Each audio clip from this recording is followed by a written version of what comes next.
Manipur da Covid-19 positive oibagi case nongma-nongmagi hen-gatlakli.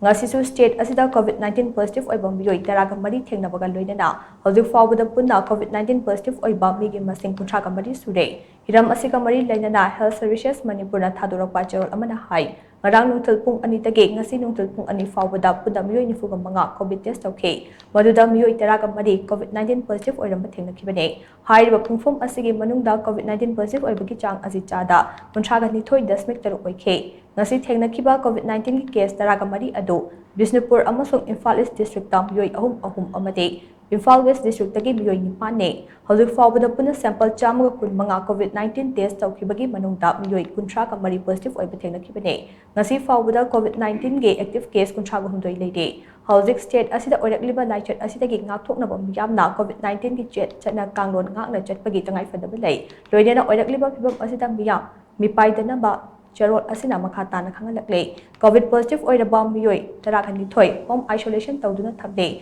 houjik fawgi oina discharge tawba amade misimina yaudre panba yabade haukiba tang mapanda Bisnupur district tagi Meeoi ama chahi asige ihan hanba oina Covid-19 positive oiramba thengnakhibane